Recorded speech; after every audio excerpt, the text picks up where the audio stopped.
삼심을 배워서 잘 익혀두면 나와 내 가족의 건강 도우미가 될 수 있습니다. 그래서 마련한 전국민 삼심쟁이 만들기 프로젝트 병태생약과 삼심법. 오늘은 우리 학회의 원로 회원님께서 보내주신 수두증 치료 성공 사례, 이 임상일을 통해서 중추신경계 병증 병태생약과 삼심법 제5강 이어드립니다.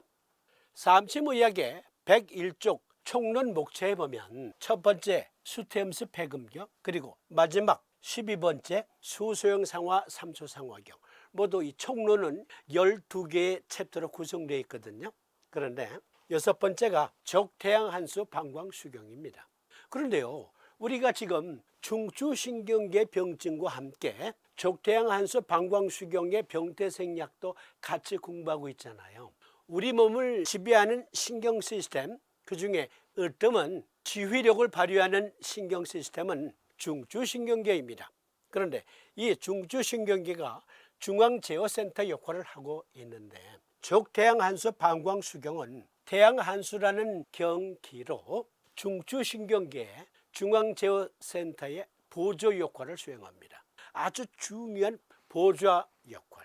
그래서 중추신경계의 병태생약이 가장 먼저 공부해야 될 과목이 아닌가 해서 계속 중추신경계와 방광수경편을 이어드리고 있습니다. 이 그림 보시면서 중추신경계는 신체 전체 기능을 조절하는 중심 역할을 수행합니다. 뇌는 우리의 생각의 중심이자 외부 환경을 해석하는 기관이며 신체 움직임을 조절하는 원점입니다. 중앙 컴퓨터처럼 뇌는 시각을 담당하는 눈, 청각을 담당하는 귀, 후각을 담당하는 코, 미각을 담당하는 혀, 그리고 피부 촉각뿐만이 아니라 인체 내부 장기에서 오는 모든 정보도 해석하고 피드백을 줍니다. 우리 몸의 항상성 유지력은 중추신경계가 총지휘합니다. 그런데 적태양한수 방광수경의 태양한수라는 경기, 그것은 중추신경계를 보좌하는 역할을 수행합니다. 이 그림 잘 봐주세요.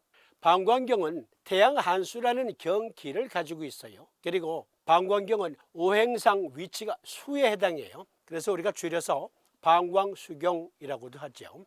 이 방광수경의 경기가 태양한수.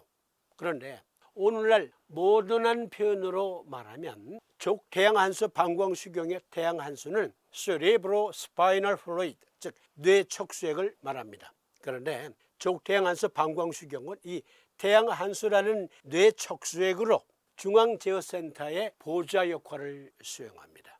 미국 NIH에서 뇌척수액은 중추신경계에서 중요한 역할을 합니다. 중추신경계 기계적 보호, 의사소통, 촉진 및 항상성 유지력을 담당하는 뇌척수액은 뇌와 척수를 손상으로부터 보호하는 쿠션 역할을 하며 영양소를 운반하고 뇌의 노폐물을 운반하여 제거합니다. 또한 뇌척수액은 중추신경계 내에서 신호전달, 약물 운반, 그리고 면역체계 조절에도 관여합니다.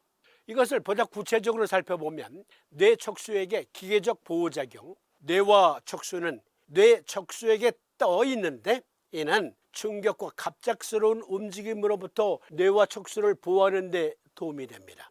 또한 뇌척수액은 충격 흡수 장치 역할을 하여 머리에 가해지는 충격을 줄여줍니다. 뇌척수액이 제공하는 부력은 뇌의 실제 무게를 줄여 뇌와 뇌를 지지하는 구조에 가해지는 부담을 최소화합니다. 두 번째, 화학적 안정성 및 항상성 유지력. 뇌척수액은 뇌와 척수의 안정적인 화학적 환경을 유지하는 역할을 수행합니다. 포도당과 단백질 등의 영양소를 뇌세포로 운반하고 대사성 폐기물과 과잉 신경 전달 물질 등의 노폐물을 제거합니다. 뇌척수액은 중추신경계 이온과 기타 화학물질의 농도를 조절하는데 이는 뇌신경세포의 적절한 기능에 필수적입니다. 또한 뇌의 온도를 조절하는 역할도 수행합니다. 세 번째, 물질의 운송. 뇌척수액은 뇌 발달과 기능에 중요한 호르몬과 성장 인자를 포함한 다양한 물질의 운반 매체 역할을 수행합니다.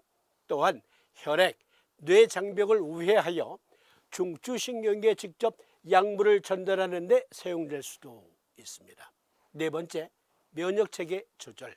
뇌 척수에게는 중추신경계를 감염으로부터 보호하는 데 도움이 되는 면역세포와 단백질이 들어있습니다. 감염, 염증 및 기타 신경계 질환을 진단하기 위해 이것을 분석할 수도 있습니다. 다섯 번째, 폐기물 제거. 뇌 척수액은 뇌와 척수에서 노폐물과 독소를 제거하는 역할을 통해 전반적인 중추신경계 건강에 기여합니다. 이러한 노폐물은 결국 거미막 과립을 통해 뇌막 림프관과 안면 및 코 림프관을 범하는 림프관을 통해 뇌에서 제거됩니다. 이 그림 보신 기억 있으시죠? 오래전부터 우리 방송 보신 분들은 한 2, 3년 전인가요? 신년 특집에서 알츠하이머 그리고 치매 예방 및 치료법 그때 인용한 그림이잖아요. 뇌에는 림프관이 없다 그렇게 믿었던 때가 있었어요. 그런데 발전된 의학관에 따르면 뇌에 이렇게 림프관이 산재해 있다. 그런데 병태생략과 삼치법, 오늘의 주제는 수두증이잖아요.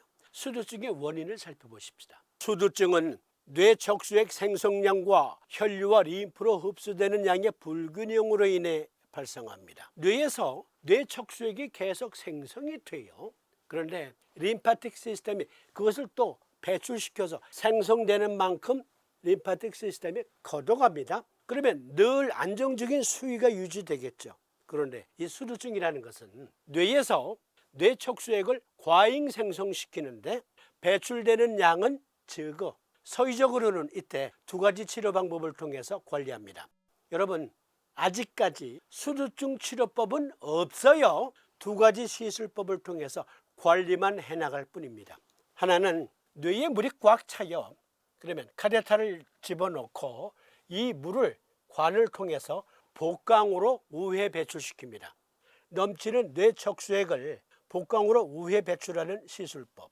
또 한 가지 방법은 뇌와 스파이널 코드상의 척수액이 너무 많아요. 그러면 넘치는 뇌 척수액을 척수 즉 스파이널 코드를 통해 뽑아내는 요추 천자법.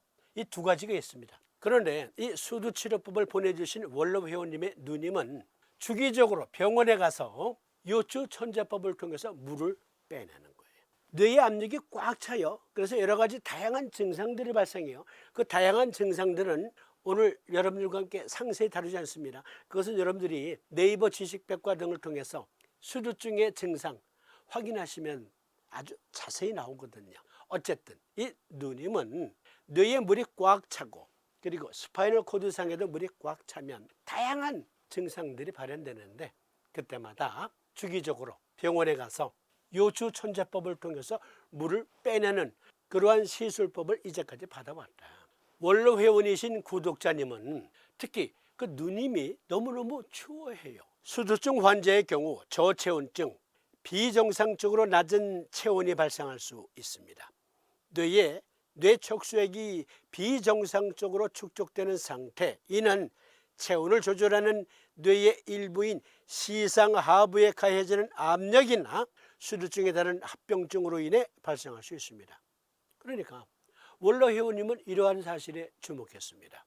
그러니까 이것은 방광수경의 허증이 아니라 실증이다. 그래서 수두증의 가장 큰 원인인 뇌 척수액의 과도한 생성, 그것은 방광실증이기 때문에 방광승격을 적용했어요. 그리고 생성되는 양만큼 과잉으로 생성된다 하더라도 림파틱 시스템이 이것을 잘 수구하면 균형이 어느 정도 맞을 텐데 수양명조 대장금경이 수행하는 양명조로서의 림파틱 시스템의 배출력은 감소되어 있어요. 그래서 대장정격을 함께 씁니다. 즉 방광승격을 통해서는 과잉으로 생성되는 뇌 척수액을 조절해주고 그리고 대장정격을 통해서는 림프 배출력 감소를 다시 정상적인 상태로 회복시켜 주었다. 그랬더니 기적과 같은 일이 발생합니다. 적용 3일 만에 추위 싹 가셨습니다. 그리고 단 3일 치료했는데도 지금까지 요추천자 한 번도 받지 않았다. 그러면 다 나온 거죠. 사암침 쓰면 낫습니다.